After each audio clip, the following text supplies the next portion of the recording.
Hello दोस्तों, आपका अपना चैनल भीष्म अकादमी में स्वागत है। दोस्तों, इससे पहले हमने 270 प्रश्नों को पढ़ चुके हैं 3 भाग में। और दोस्तों, यदि वो तीनों भागों को नहीं देखा है और इसके अलावा हमने दोस्तों आधुनिक काल, रीतिकाल और गद्य विधाओं के व्याकरण से संबंधित प्रश्नों को, जितने भी प्रश्न के वीडियो हैं, यदि उनको नहीं देखे हैं और देखना चाहते हैं तो अभी आपको प्लेलिस्ट का लिंक दिखाई देगा, उसमें क्लिक करके हमारे सभी वीडियो देख सकते हैं। और दोस्तों, यदि सेशन अच्छा लगे तो लाइक और शेयर ज़रूर करें और चैनल पर नए हैं तो चैनल को सब्सक्राइब कर लें, जिससे आने वाले नेक्स्ट सेशन का नोटिफिकेशन आपको सबसे पहले मिल सके। और दोस्तों, यदि आप आने वाली परीक्षाओं में के लिए यदि तैयारी नहीं किए हैं तो तैयारी करना चाहते हैं तो आप इनको देखिए और आपका पूरा रिवीजन या पूरा कंप्लीट हो जाएगा। यदि आपकी तैयारी हो चुकी है और आप इन्हें देखते हैं तो आपका पूरा रिवीजन फुल कॉन्सेप्ट के साथ हो जाएगा। और यदि आप तैयारी नहीं किए हैं तो इनको 1 या 2 बार ज़रूर देख लीजिए, आपकी फुल तैयारी हो जाएगी। और दोस्तों, हमने एक भी प्रश्न इसमें जो भी दिया हुआ है, कोई भी प्रश्न नहीं छोड़ा है, उसको बाकायदा व्याख्या सहित पढ़ा है, एक एक कॉन्सेप्ट को पढ़ा है। यदि आप इसको देख लेते हैं तो आपकी तैयारी फुल हो जाएगी। और दोस्तों, इसमें यदि कोई कॉन्सेप्ट बचेगा तो हम सरासती गोविंद पांडे की पुस्तक को भी पढ़ेंगे। इसको 4-5 दिन में ख़त्म करने के बाद उसको शुरुआत करेंगे, विस्तार पूर्वक उसको भी पढ़ेंगे। और दोस्तों, यदि इस वीडियो में आपको यदि लगता है इसकी स्पीड कम या ज़्यादा है तो अपने अनुसार इसको घटा बढ़ाकर देख सकते हैं। और दोस्तों, यदि एक बार फिर से हम रिक्वेस्ट करेंगे कि यदि सेशन अच्छा लगे तो लाइक और शेयर ज़रूर करें। और यदि इसमें आपको कुछ कमियां नज़र आ रही हैं या समझ आ रहा है तो कमेंट करके बताएं, हम उसमें सुधार ज़रूर करेंगे। और चलिए फिर, ये आदिकाल का चौथा भाग है और ये चौथा भाग है। इसमें इसी भाग से हम इसको आदिकाल पूरा कंप्लीट कर चुके होंगे और इसके बाद हम भक्तिकाल के प्रश्नों को लेकर आएंगे। तो चलिए देर न करते हुए सेशन की शुरुआत करते हैं। चलिए, प्रश्न है 271। आदिकाल को सिद्ध सामंत युग कहा है। तो आदिकाल को सिद्ध सामंत युग राहुल सांकृत्यायन ने कहा। विकल्प ए सही है। आदिकाल को सिद्ध सामंत युग राहुल सांकृत्यायन ने कहा है। आचार्य रामचंद्र शुक्ल द्वारा इसे वीर गाथा काल तथा राम कुमार वर्मा द्वारा संधिकाल एवं चारण काल नाम दिया। जॉर्ज ग्यर्सन ने चारण काल नाम दिया है। और अगला प्रश्न, आदिकालीन हिंदी काव्यधारा में उपलब्ध नहीं है। तो आदिकाल में सिख साहित्य उपलब्ध नहीं। विकल्प सी सही है। सिख साहित्य आदिकालीन हिंदी काव्यधारा में उपलब्ध नहीं है। आदिकालीन हिंदी काव्यधारा में सिद्ध साहित्य, जैन साहित्य, नाथ साहित्य उपलब्ध है। सिख साहित्य भक्तिकालीन काव्यधारा की संत काव्य परंपरा के अंतर्गत आते हैं। संत काव्य धारा में अनेक सिख गुरु की रचनाएं उपलब्ध है। प्रश्न है 273। आदिकालीन साहित्य का प्रमुख रस है। तो वीर रस है। विकल्प डी सही है। हिंदी साहित्य के आदिकालीन साहित्य का प्रमुख रस वीर रस है। आदिकालीन रासों काव्य ग्रंथों की वीर रसात्मक रचना प्रवृत्तियों के आधार पर आचार्य रामचंद्र शुक्ल ने आदिकाल को वीर गाथा काल की संज्ञा दी है। वीर रस के अतिरिक्त आदिकाल रचनाओं में श्रृंगार रस का वर्णन है। प्रश्न है 274। अपभ्रंश का वाल्मीकि किसे कहा जाता है। तो अपभ्रंश का वाल्मीकि स्वयंभू को। विकल्प डी सही है। और इसकी व्याख्या, जैन कवि स्वयंभू को अपभ्रंश का वाल्मीकि कहा जाता है। 8वीं सदी के आदिकालीन कवि स्वयंभू पदम चरित, ऋक्षणेमि चरिव, इसका नाम अरिष्टनेमि चरित, हरिवंश पुराण तथा स्वयंभू छंद नामक ग्रंथों की रचना की। पौमचरिव में राम की कथा है और अरिष्टनेमि चरित, हरिवंश पुराण में कृष्ण की। अपभ्रंश में वाल्मीकि स्वयंभू ने अपनी रामायण पौमचरिव में केवल 5 कांड रखे, उनका नाम वाल्मीकि रामायण से मिलता है। इन्होंने इन्होंने बालकांड का नाम विद्याधर कांड रखा तथा अरण्य एवं किष्किंधा कांड को नहीं रखा। 10वीं सदी के अन्य जैन कवि पुष्पदंत को अपभ्रंश का भवभूति कहा जाता है। एक अन्य जैन कवि धनपाल ने भविष्यत कहा नामक कृति की रचना की। प्रश्न 275 किस विद्वान ने हिंदी साहित्य के प्रारंभिक काल को वीर गाथा काल कहा है? तो वीर गाथा काल रामचंद्र शुक्ल ने कहा है। विकल्प बी सही। काव्यगत प्रवृत्तियों के आधार पर हिंदी साहित्य के इतिहास का काल विभाजन करने वाले प्रथम लेखक आचार्य रामचंद्र शुक्ल ने वीर रस की प्रधानता वाले रासो साहित्य के आधार पर हिंदी साहित्य के प्रारंभिक काल को वीर गाथा काल की संज्ञा दी है, जबकि राहुल चांकृत्य ने इन्हें सिद्ध सामंत काल तथा डॉक्टर राम कुमार वर्मा ने चारण काल कहा है।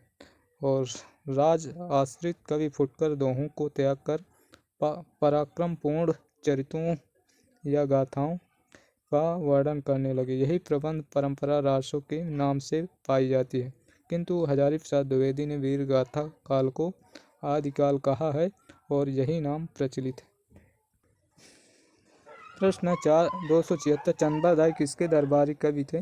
तो चंद्रदाई महाराज पृथ्वीराज रासो पृथ्वीराज चौहान के दरबारी कवि थे। चंद्रदाई महाराज पृथ्वीराज चौहान के दरबारी कवि थे।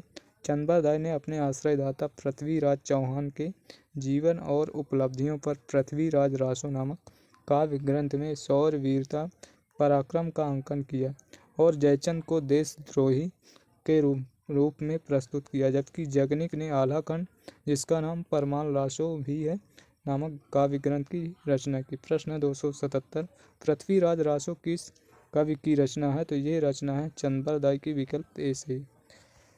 पृथ्वीराज रासो पृथ्वीराज के आश्रित कवि चंद्रदाई के द्वारा लिखित काव्य ग्रंथ है। आचार्य रामचंद्र शुक्ल ने चंद्रदाई को हिंदी का प्रथम महाकवि तथा इनके द्वारा रचित पृथ्वीराज को हिंदी का प्रथम महाकाव्य माना है। वीर तथा श्रृंगार रस प्रधान पृथ्वीराज रासों में पृथ्वीराज के 14 विवाहों का उल्लेख है। महोबा के राजा परमारदी देव के आश्रित कवि जगनिक ने परमाल रासो या आल्हा खंड नामक काव्य ग्रंथ की रचना की। मुल्ला दाऊद ने चंदायन नामक काव्य ग्रंथ की रचना की। प्रश्न 278 स्वयंभू को हिंदी का प्रथम कवि माना है? तो स्वयंभू को हिंदी का प्रथम कवि डॉक्टर राम कुमार वर्मा ने माना है। विकल्प ए सही है। अगला स्वयंभू को राम कुमार वर्मा ने हिंदी का प्रथम कवि माना है, जबकि डॉक्टर गणपति चंद्र गुप्त ने अपने हिंदी साहित्य के वैज्ञानिक इतिहास में शालिभद्र सूरि को हिंदी का प्रथम कवि स्वीकार किया। प्रश्न 279 सिद्धों में प्रचलित महामुद्रा शब्द का अभिप्राय है? तो सिद्धों में प्रचलित महामुद्रा शब्द का अभिप्राय सिद्धि प्राप्त हेतु स्त्री संसर्ग। विकल्प सी सही है। और इसकी व्याख्या सिद्धों में प्रचलित महामुद्रा शब्द का अभिप्राय है सिद्धि प्राप्त हेतु स्त्री संसर्ग। हिंदी के सिद्धों का संबंध बौद्ध धर्म की वज्रयान शाखा से है, जिसमें महामुद्रा को व्याख्यायित करते हुए कहा गया कि तांत्रिक उपासना में वह साधना सिद्ध योगिनी जिसे साधक अपनी सहचरी बनाकर साधना करता है, तब उस साधना पद्धति को महामुद्रा कहा जाता है। सिद्ध साहित्य के प्रथम कवि हिंदी के भी प्रथम कवि हैं। सराफा ने अपने ग्रंथ दोहा कोश में सिद्ध हेतु 4 मुद्राओं का वर्णन किया है। पहला है कर्म मुद्रा, दूसरा धर्म मुद्रा, तीसरा ज्ञान मुद्रा, चौथा महामुद्रा। प्रश्न 280 आल्हा और उदल नामक 2 वीर सरदारों की वीरतापूर्ण लड़ाइयों का वर्णन मिलता है परमाल रासो, जिसे आल्हा खंड नाम से भी जाना जाता है। इसके रचनाकार जगनिक। परमाल रासो 1230 ईस्वी या आल्हा खंड की रचना जगनिक ने की। इसमें आल्हा और उदल नामक 2 वीर सरदारों की वीरतापूर्ण लड़ाई का वर्णन किया है। यह वीर गीत काव्य है। आल्हा खंड को सर्वप्रथम सन 1865 ईस्वी में फर्रुखाबाद के तत्कालीन जिलाधीश चार्ल्स इलियट ने प्रकाशित करवाया था। आल्हा खंड बरसात ऋतु में उत्तर प्रदेश के बैसवाड़ा, पूर्वांचल और बुंदेलखंड क्षेत्र में गाया जाता है। प्रश्न 281 नाथ पंथ के प्रणेता थे? तो नाथ पंथ के प्रणेता गोरखनाथ। विकल्प डी सही है। नाथ पंथ के प्रणेता महंत गोरखनाथ थे। मच्छंद्र नाथ का नाम मत्स्येंद्र नाथ था। गुरु गोरखनाथ साहित्य के आरंभकर्ता थे जो कि मच्छंद्र नाथ के शिष्य थे। गुरु आदिनाथ को नाथ साहित्य में स्वयं शिव माना गया। प्रश्न 282 निम्नलिखित पंक्तियां किस कवि की हैं?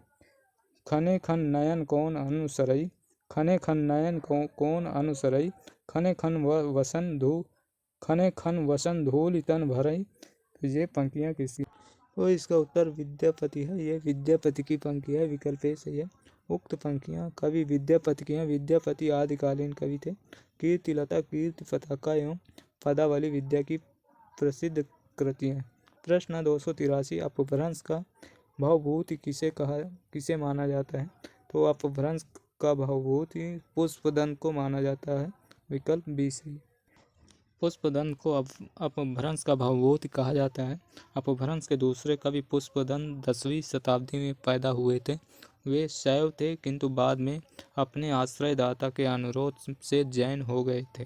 ये अपने को अभिमान मेरु कहते हैं। प्रश्न 284 गद्य पद मिश्रित चंपू काव्य है। तो इनमें से चंपू काव्य है राउलवेल। विकल्प सी सही है। राउलवेल चंपू काव्य रोड़ा कवि द्वारा रचित एक चंपू काव्य है। उक्ति व्यक्ति प्रकरण ये दामोदर पंडित द्वारा रचित व्याकरण ग्रंथ है। उक्ति व्यक्ति प्रकरण ये व्याकरण ग्रंथ है और स्थूल भद्र रास जिन धर्म सूर की रचना है। प्रश्न 285 निम्नलिखित में से कौन सा नाम आदिकाल का नहीं है? तो इनमें से आदिकाल का नाम नहीं है गद्यकाल। विकल्प डी सही है। गद्यकाल आदिकाल का नाम नहीं है, अपितु गद्यकाल को आधुनिक काल को कहा जाता है। इसका समय 1843 से प्रारंभ होता है, अब तक चल रहा है। आदिकाल का नामकरण चारण काल जाजगियासन ने दिया, प्रारंभिक काल मिश्र बंधुओं ने दिया, बीज वपन काल महावीर प्रसाद द्विवेदी ने दिया और वीर गाथा काल रामचंद्र शुक्ल ने दिया। सिद्ध सामंत काल नाम दिया है राहुल साकत्यायन ने। वीर काल नाम दिया है आचार्य विश्वनाथ प्रसाद मिश्र ने। संधि काल एवं चारण काल राम कुमार वर्मा ने दिया। आदिकाल हजारी प्रसाद द्विवेदी ने। आधार काल सुमन राजे। और अगला प्रश्न 286 इनमें से कौन सा कवि आदिकाल का नहीं है? तो ये नाभादास, ये भक्तिकाल के हैं। विकल्प सी सही है। नाभादास आदिकाल के कवि नहीं। नाभादास भक्तिकाल के सगुण काव्यधारा राम भक्ति शाखा के कवि हैं तथा नाभादास गोस्वामी तुलसीदास के समकालीन थे। चंद्रदास जगनीक दलपत विजय आदि तीनों आदिकाल रासो साहित्य काव्य परंपरा के कवि हैं। रासों का विवरण वीर गाथा काल के अंतर्गत आता है। प्रश्न 287 इनमें से कौन सी रचना आदिकाल की है? तो इनमें से विद्यापति की पदावली आदिकाल की है। विकल्प बी सही। विद्यापति की पदावली आदिकाल की रचना है। अन्य रचना व रचनाकाल सूरसागर भक्तिकाल की सूरदास की है। बीजक भक्तिकाल और कबीरदास की है। भ्रमर गीत भी सूरदास की है भक्तिकाल। प्रश्न 288 कौन सी भाषा आदिकाल की है? इनमें से डिंगल पिंगल आदिकाल की है। विकल्प सी सही है। डिंगल पिंगल भाषा आदिकाल की है। अन्य भाषा व काल इस प्रकार का भाषा और काल ब्रज भाषा भक्तिकाल और रीतकाल की भाषा अवधि भक्तिकाल की भाषा खड़ी बोली आधुनिक काल। प्रश्न 289 अपभ्रंश के प्रथम महाकवि कौन थे? तो स्वयंभू थे। विकल्प बी सही। डॉक्टर राम कुमार वर्मा के अनुसार अपभ्रंश के प्रथम महाकवि स्वयंभू को हिंदी का भी प्रथम कवि माना है। स्वयंभू 8वीं शती 783 के आसपास विद्यमान थे। स्वयंभू को ही जैन परंपरा का भी प्रथम कवि माना जाता है। स्वयंभू को अपभ्रंश भाषा का वाल्मीकि तथा व्यास कहा जाता है। प्रश्न 290 अपभ्रंश का सुप्रसिद्ध छंद कौन सा है? तो अपभ्रंश का सुप्रसिद्ध छंद पद्धरि है। विकल्प बी सही है। अपभ्रंश का सुप्रसिद्ध छंद पद्धरि है। पद्धरि 16 मात्रा का मात्रिक छंद है। इस छंद के नाम पर इस पद्धति पर लिखे जाने वाले काव्यों को पद्धड़िया बंद कहा गया है। स्वयंभू ने चतुर्मुख को पद्धड़िया बंद का प्रवर्तक तथा सर्वश्रेष्ठ कवि कहा है। चतुर्मुख को पद्धड़िया बंद का प्रवर्तक तथा सर्वश्रेष्ठ कवि कहा है। प्रश्न 291 राजमती से रूठकर बीसल देव कहाँ गया? तो राजमती से रूठकर बीसल देव उड़ीसा गया। विकल्प बी सही। बीसलदेव के रचयिता नरपत नाल हैं। यह ग्रंथ 4 खंडों में विभक्त है। खंड 2 में यह वर्णित है कि राजमती को छोड़कर बीसलदेव उड़ीसा गए थे। वहाँ पर वह 1 वर्ष तक रहे। प्रश्न 292, इनमें से किस ग्रंथ में लिखा है कि अग्नि परीक्षा के बाद सीता जैन धर्म में दीक्षित हो जाती हैं? सीता जैन धर्म में दीक्षित हो जाती हैं। पौमचर्यु ने दिया हुआ विकल्प डी सही है। पौमचर्यु में लिखा है कि अग्नि परीक्षा के बाद सीता जैन धर्म में दीक्षित हो जाती हैं। पौमचर्यु के रचनाकार स्वयंभू हैं।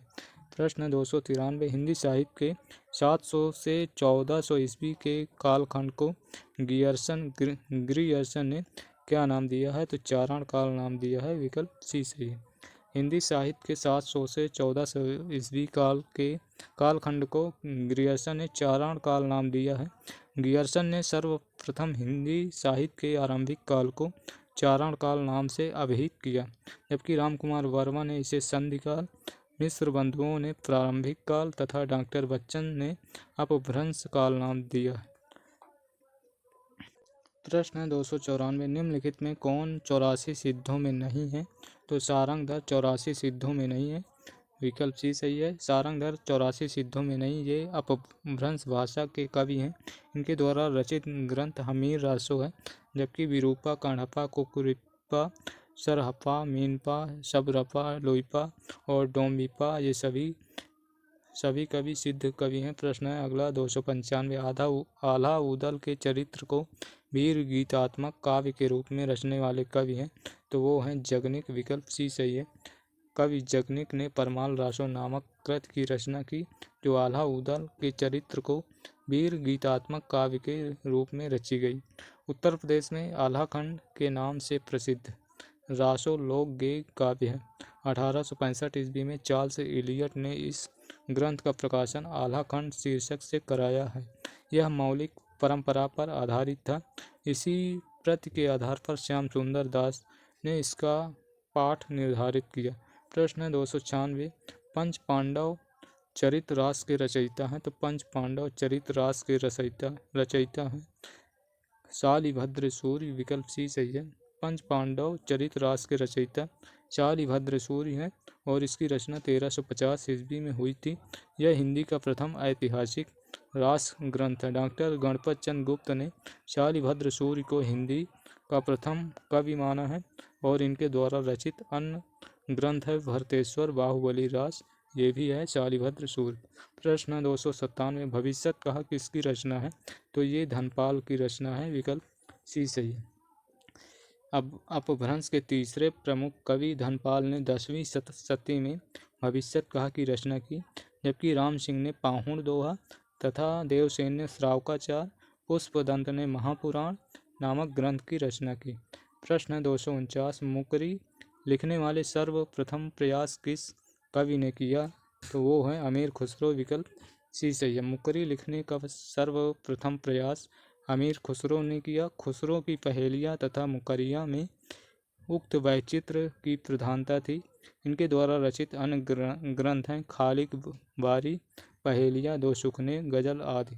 प्रश्न 299, संवत 1050 से 1375 की काल अवधि में लिखे गए हिंदी साहित्य का वीर गाथा काल के रूप में नामकरण किसने किया? तो ये नामकरण आचार्य रामचंद्र शुक्ल ने किया। विकल्प बी सही है। और इसकी व्याख्या देखते हैं, इसको देख लेना दोस्तों। ये हम नामकरण में पढ़ चुके हैं। तो चलिए इस अगला प्रश्न देखते हैं। प्रश्न है 300, 10वीं से 14वीं शताब्दी के साहित्य को किस विद्वान ने आदिकाल के अंतर्गत रखा था? तो ये हजारी प्रसाद द्विवेदी हैं। 10वीं से 14वीं शताब्दी के मध्य के साहित्य को हजारी प्रसाद द्विवेदी ने आदिकाल रखा। प्रश्न 301, आदिकाल के किस प्रकार का साहित्य लिखा जा रहा था? आदिकाल में किस प्रकार का साहित्य लिखा जा रहा था? तो आदिकाल में जनजीवन को जीवन से हटकर राजाओं की वीरता का अतिरंजित वर्णन है। विकल्प ए सही है। और इसकी व्याख्या, आदिकाल में जनजीवन से हटकर राजाओं की वीरता का अतिरंजित वर्णन का साहित्य लिखा जा रहा था। आदिकाल के कवि चारण कवि कहे जाते थे, जो अपने आश्रय दाता राजाओं की प्रशंसा अतिशयोक्तिपूर्ण करते थे। प्रश्न 302 अमीर खुसरो की पहेलियों मुकर्रियों का क्या उद्देश्य था? तो अमीर खुसरो की पहेलियों और मुकर्रियों का उद्देश्य था मनोरंजन के माध्यम से लोक व्यवहार की शिक्षा। विकल्प सी सही है। अमीर खुसरो की पहेलियों तथा मुकर्रियों का उद्देश्य मनोरंजन के माध्यम से लोक व्यवहार की शिक्षा देना। प्रश्न 303 वीर गाथा कालीन रासो काव्यों में निम्नलिखित में से किस विषय का वर्णन नहीं है? तो इनमें से कृष्ण लीला का प्रतिपादन, ये विकल्प सी नहीं है। वीर गाथा कालीन रासो काव्य में कृष्ण लीला का प्रतिपादन नहीं है, जबकि वीर गाथा कालीन रासो काव्यों में आश्रयदाताओं की अतिरंजनापूर्ण वर्णन, इतिहास और कल्पना का सम्मिश्रण है। युद्धों का सजीव एवं गत्यात्मक वर्णन आदि विषयों का वर्णन। प्रश्न 304 रासो ग्रंथ किस भाषा में लिखे गए थे? तो रासो ग्रंथ डिंगल पिंगल में लिखे गए थे। विकल्प डी सही है। और रासो ग्रंथ डिंगल पिंगल भाषा में लिखे गए थे। अपभ्रंश धन भाषा को पिंगल भाषा तथा अपभ्रंश और राजस्थानी को डिंगल भाषा कहते हैं। प्रश्न है 305 वीर गाथा काल के प्रसिद्ध प्रबंध काव्य का क्या नाम है? तो ये है पृथ्वीराज रासो, चंद्रदाय की है।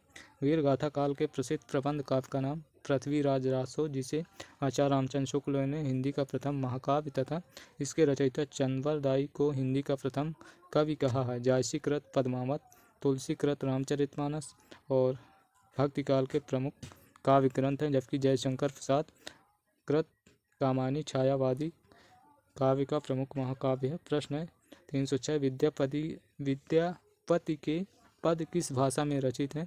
तो ये मैथिली भाषा में। विकल्प बी सही। विद्यापति के पद मैथिली भाषा में रचित हैं। विद्यापति बिहार के बिपसी नामक गांव में रहने वाले थे। इनके द्वारा रचित ग्रंथ पदावली, कीर्तिलता, कीर्तिलता तथा कीर्ति पताका की भाषा अवहट्ट है। प्रश्न है 307 कौन सी रचना स्वयंभू की नहीं है? तो इनमें से स्वयंभू की रचना, तो इसमें स्वयंभू की रचना महापुराण नहीं है। विकल्प डी सही। और इसकी व्याख्या महापुराण रचना स्वयंभू की नहीं, ये रचना जैन कवि पुष्पदंत की है। जबकि पौमचरिव, ऋट्ठनेमिचरिव, स्वयंभू छंद नामक रचनाएं स्वयंभू की हैं। स्वयंभू का जन्म 783 ईस्वी में कर्नाटक में हुआ था। ये जैन परंपरा के प्रथम कवि हैं एवं अपभ्रंश साहित्य का वाल्मीकि तथा व्यास माने जाते हैं। इनकी पौमचरिव रचना अपूर्ण मानी जाती है, इसको इनके पुत्र त्रिभुवन ने पूरा किया और इस कृति में राम के चरित्र का विस्तार से वर्णन किया गया। प्रश्न है 308 अपभ्रंश प्रभावित हिंदी रचना कौन सी है? तो अपभ्रंश प्रभावित हिंदी रचना भरतेश्वर बाहुबली रास है। विकल्प ए सही। और इसकी व्याख्या देखते हैं। अपभ्रंश प्रभावित हिंदी रचना भरतेश्वर बाहुबली रास है। इसके रचयिता शालिभद्र सूर्य हैं। ये रचना 1184 ईस्वी में रचित 205 छंदों का खंड काव्य है। शालिभद्र सूर्य की एक अन्य रचना है बुद्धिरास भी है, जबकि चंदन बाला रास, नेमिनाथ रास, वसंत विलास आदि अपभ्रंश मुक्त रचनाएं हैं। प्रश्न है 309 11वीं शताब्दी में रचित लोक भाषा काव्य है। तो यह लोक भाषा काव्य है। लोक भाषा काव्य ढोला मारूरा दोहा है। विकल्प डी सही है। और चलिए अगला प्रश्न देखते हैं। प्रश्न 310 गोरखनाथ के गुरु का नाम बताइए। तो गोरखनाथ के गुरु का नाम मत्स्येंद्रनाथ। विकल्प ए सही है। गोरखनाथ के गुरु का नाम मत्स्येंद्रनाथ है। इनका वास्तविक नाम विष्णु शर्मा व पूरा नाम पिप्पली देव था, जबकि गुप्त नाम भैरवानंद था। इनका जन्म बंगाल में हुआ था। इनके द्वारा रचित कौल ज्ञान निर्णय है। प्रश्न है 311 अपभ्रंश शब्द का सबसे पहले उल्लेख किसने किया? तो इसका उल्लेख पतंजलि ने किया। विकल्प सी सही है। अपभ्रंश शब्द का सबसे पहले उल्लेख महाभाष्यकार पतंजलि ने किया, जिससे पता चलता है कि संस्कृत या साधु शब्द के लोक प्रचलित विविध रूप अपभ्रंश या अपशब्द कहलाते हैं। इस रस प्रकार प्रतिमान से च्युत, स्खलित, भ्रष्ट अथवा विकृत शब्दों को अपभ्रंश की संज्ञा दी गई। आगे चलकर यह संज्ञा पूरी भाषा के लिए स्वीकृत हो गई। प्रश्न है 312 सिद्धों का प्रथम कवि है। तो सिद्धों का प्रथम कवि सरहपा है। विकल्प ए सही। सिद्ध सरहपा 8वीं सदी के हिंदी के प्रथम कवि माने जाते हैं। उनको बौद्ध धर्म की वज्रयान और सहजयान शाखा का प्रवर्तक तथा आदि सिद्ध माना जाता है। उनका मूल नाम राहुल भद्र था। वे पाल शासक धर्मपाल के समकालीन थे। प्रश्न है 313, उक्त व्यक्ति प्रकरण यह ग्रंथ है, तो यह ग्रंथ है व्याकरण ग्रंथ, विकल्प डी सही। उक्त व्यक्ति प्रकरण हिंदी व्याकरण का पहला ग्रंथ है। इसके लेखक दामोदर पंडित है। हिंदी व्याकरण के इतिहास में इसका महत्वपूर्ण स्थान है। इसका रचनाकाल 12वीं सदी का पूर्वार्ध माना जाता है। प्रश्न है 314, प्राकृत पैंगलम के रचयिता हैं, तो इसके रचयिता हैं वंशीधर, विकल्प सी सही है। प्राकृत पैंगलम टीका के रचयिता वंशीधर हैं। लक्ष्मीधर ने 14वीं शताब्दी के अंत में प्राकृत पैंगलम नामक ग्रंथ का संग्रह किया। प्राकृत पैंगलम में विद्याधर, शारंगधर, जज्जल आदि कवियों की रचनाओं को संकलित किया गया है। प्राकृत पैंगलम में प्राकृत और अपभ्रंश छंदों की विवेचना की गई। प्रश्न है 315, गुरु गोरखनाथ को हिंदी के किस विशेष रूप का कवि स्वीकार किया जाता है? पुरानी हिंदी के रूप में स्वीकार किया जाता है। गुरु गोरखनाथ को पुरानी हिंदी कवि के रूप में स्वीकार किया जाता है। गोरखनाथ का समय 13वीं शताब्दी में स्वीकार किया जाता है। इनके गुरु का नाम मत्स्येंद्र नाथ था। अगला प्रश्न है 316, विद्यापति की भक्ति श्रृंगार परक पदावली अनूठी संपत्ति है, तो इसका उत्तर हिंदी साहित्य के आदिकाल की, विकल्प डी सही है।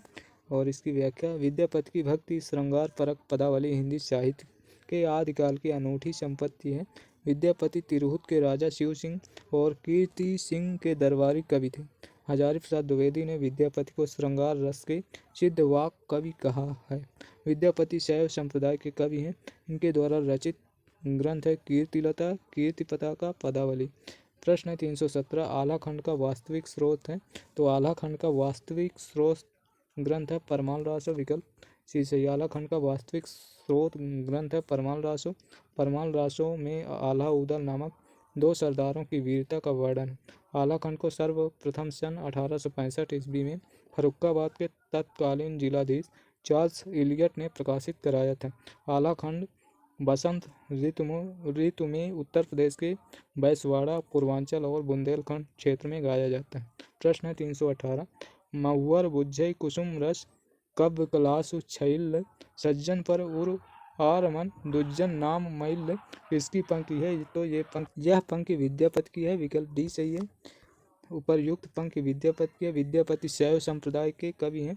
इनके प्रशंसकों ने इन्हें कई उपाधियों से विभूषित किया, जो निम्न है: अभिनव जयदेव कवि शेखर, कवि कंठहार, नव कवि शेखर, खेलन कवि, दशावधान, पंचानन, मैथिल कोकिल आदि नामों से विभूषित किया। प्रश्न है 319, आदिकाल हिंदी को एक विभिन्न प्रकार की हिंदी मानते हुए उसे हिंदी कहा है, तो उसे हिंदवी कहा है अमीर खुसरो ने। आदिकाल हिंदी को एक भिन्न प्रकार की हिंदी मानते हुए उसे हिंदवी अमीर खुसरो ने कहा। खुसरो निजामुद्दीन औलिया के शिष्य थे। खड़ी बोली के आदि कवि कहे जाते हैं। इनके द्वारा रचित खालिक बारी, पहेलिया मुकरिया, दो सुकने, गजल आदि हैं। प्रश्न है 320, इनमें अपभ्रंश के सर्वप्रधान कवि हैं, तो इनमें से अपभ्रंश के सर्वप्रधान कवि स्वयंभू हैं, विकल्प ए सही है। अपभ्रंश के सर्वप्रधान कवि स्वयंभू थे। स्वयंभू को जैन परंपरा का प्रथम कवि माना जाता है। इन्हें अपभ्रंश भाषा का वाल्मीकि कहा जाता है।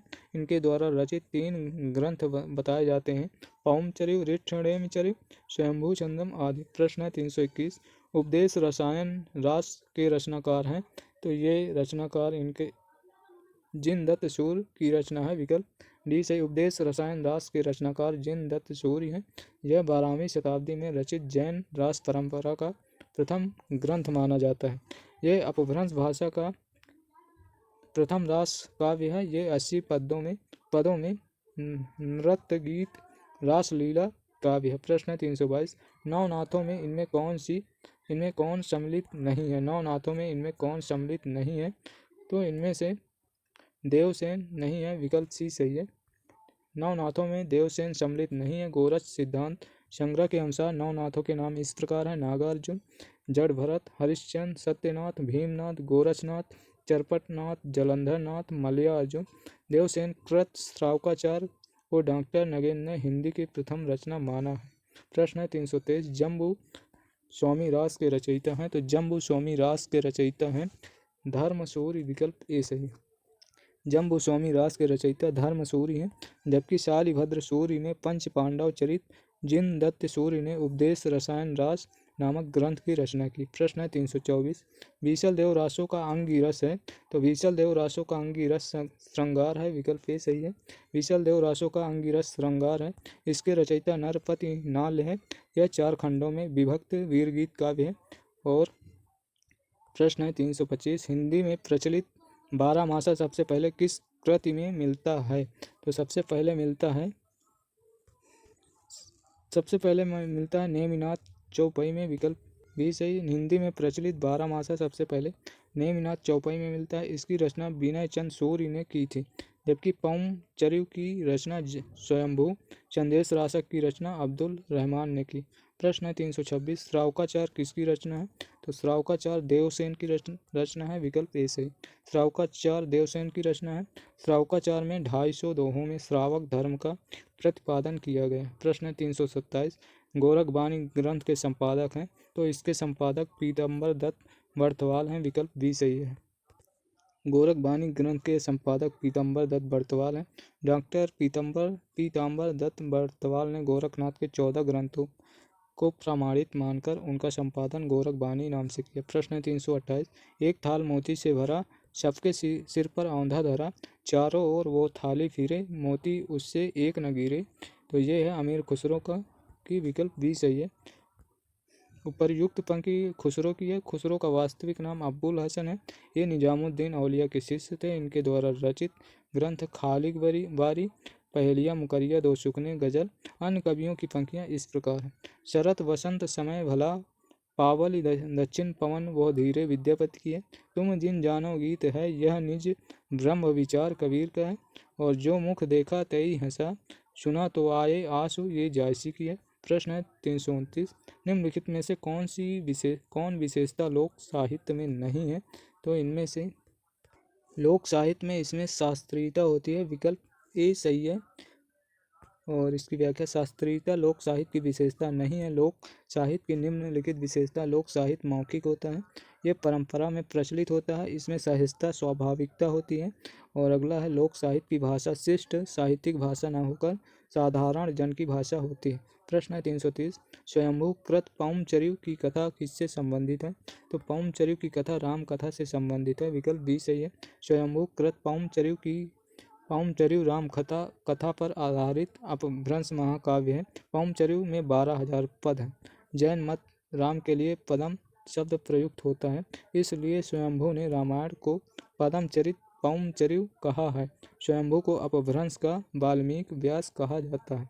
प्रश्न 331, ढोला मारूरा दोहा किस क्षेत्र का लोकप्रिय लोक भाषा काव्य रहा है, तो यह लोक भाषा काव्य रहा है राजस्थान का, विकल्प सी सही है। ढोला मारूरा दोहा राजस्थान का लोकप्रिय लोक भाषा काव्य रहा है। ये 11वीं शताब्दी में दोहा छंद में रचित लोक भाषा काव्य है। इसमें राजकुमार ढोला तथा मारवाड़ी राजकुमारी की प्रेम कथा वर्णित है। प्रश्न 332, जयदेव के गीत गोविंद का विशेष प्रभाव किस कवि पर माना जाता है, तो ये प्रभाव विद्यापति पर माना जाता है, विकल्प ए सही है। जयदेव के गीत गोविंद पर विद्यापति का प्रभाव दृष्टिगोचर होता है। ये 24 प्रबंध, 12 सर्ग तथा 72 श्लोक, सर्वांग सुंदरी टीका में 77 युक्त परिपूर्ण ग्रंथ है, जिसमें राधा कृष्ण के विरह मिलन तथा पुनर्मिलन को कोमल लालित पदों में रचा गया। और अगला प्रश्न है 333, आदिकालीन साहित्य में वीर रस की रचनाओं में किस शैली का प्रयोग किया गया है, तो यह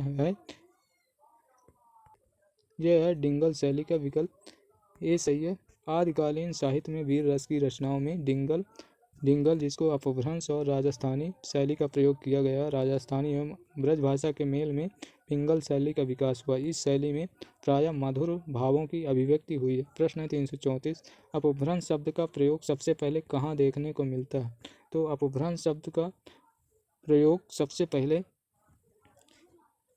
पहले राजा धारसेन द्वितीय के शिलालेख में मिलता है, विकल्प सी सही है। अपभ्रंश शब्द का सर्वप्रथम प्रयोग राजा धारसेन द्वितीय के शिलालेख में मिलता है। अन्य दिए गए विकल्प असंगत हैं। प्रश्न है 335, चंद्रबरदाई की रचना है, तो चंद्रबरदाई की रचना पृथ्वीराज रासो है, ना कि बीसल देव, विकल्प बी सही है। बीसल देव नरपत नाल की है। पृथ्वीराज रासो की रचना है ये चंद्रदाय की है। विशल देव रासो ये नरपत नाल की है। जयचंद प्रकाश ये भट्ट केदार की है। और जय मयंक जस चंद्रिका ये मधुकर भट्ट की है। रणमल छंद ये श्रीधर की। प्रश्न 336 सिद्ध साहित्य के अंतर्गत 84 सिद्धों की वे साहित्यिक रचनाएं आती हैं जो तत्कालीन लोक भाषा हिंदी में लिखी गई हैं। विकल्प डी सही है। सिद्ध साहित्य के अंतर्गत 84 सिद्धों की वे साहित्यिक रचनाएं जो तत्कालीन लोक भाषा हिंदी में लिखी गई हैं। बौद्ध धर्म की वज्रयान शाखा के अंतर्गत तंत्र मंत्र तथा वामाचार आदि सिद्ध प्राप्ति के लिए जो मार्ग प्रशस्त हुआ उसी में 84 सिद्ध हुए। इन सिद्धों की भाषा को संध्या भाषा कहा गया। प्रश्न 337 घोर आधारे चंद मणि जिमि उज्जो करें परम महाशु एक कणे दूरी अशेष हरे। उपर्युक्त दोहे में महाशु का संबंध किससे है? तो इसमें महाशु का संबंध महाशुक का तत्सम है और ये सही है। महाशुक वज्रयानियों का पारिभाषिक शब्द है, ये भी सही है। प्रज्ञा और योग से महाशुक की दशा संभव है, यानी कि कूट ABC, तो विकल्प सी सही है। और इसकी व्याख्या दिए गए घोर अघारे असेई हरे में वर्णित महाशुक का संबंध महाशुक का तत्सम है। महाशुक वज्रयानियों का पारिभाषिक शब्द है। प्रज्ञा और योग में महाशुक की दशा संभव है, जबकि महाशुक निर्वाण प्राप्ति में बाधक है। इस कथन से महाशुक का संबंध नहीं। प्रश्न 338 निम्नलिखित पंक्तियों को उनके रचयिताओं से सुमेलित कीजिए। तो चलिए सुमेलित करते हैं। सूची 1 को सूची 2 में नगर बाहिरे डोंबी तोहरी कुड़िया छाई, तो यह पंक्ति है कण्हापा की। एक पंक्ति है कण्हापा की। का तरुआ पंच विडाल ये लोहिपा की है। और कड़ुआ बोल न बोलिस नारी ये पंक्ति है नरपत नाल की। मोरा जोबना नवेलरा भयो है गुलाल ये पंक्ति है खुसरो की, अमीर खुसरो की। तो इस प्रकार इसका उत्तर होगा 2-1, 2-1, 4-3, 2-1, 4-3। विकल्प ए सही है। दिए गए पंक्तियों व रचनाकारों का सुमेल इस प्रकार है। नगर बाहिरे डोंबी तोहरी कुड़िया छाई कण्हापा की है। का तरवर पंच विडाल लोहिपा की है। कड़ुआ बोल न बोलिस नारी नरपत नाल की है। मोरा जोबना नवेलरा भयो है गुलाल ये खुसरो की। प्रश्न 339 पृथ्वीराज रासो किस काल और रचनाकाल की रचना है? तो इसका उत्तर बी है। विकल्प बी सही है। और इसकी व्याख्या दिए गए काल एवं रचनाकाल में पृथ्वीराज रासो आदिकाल की रचना है। पृथ्वीराज रासो के रचनाकार चंद्रदाय हैं। इसमें पृथ्वीराज रासो की इसमें पृथ्वीराज की वीरता का वर्णन हुआ है। प्रश्न 340 सिद्ध कवि सरहपा की रचना का नाम है। तो इनकी रचना का नाम दोहा कोश है। विकल्प सी सही। दोहा कोश सिद्ध कवि सरहपा की रचना है। सरहपा को हिंदी का प्रथम कवि माना जाता है, जबकि पौमचर्यु के रचनाकार स्वयंभू हैं, जिसका कथानक रामायण है।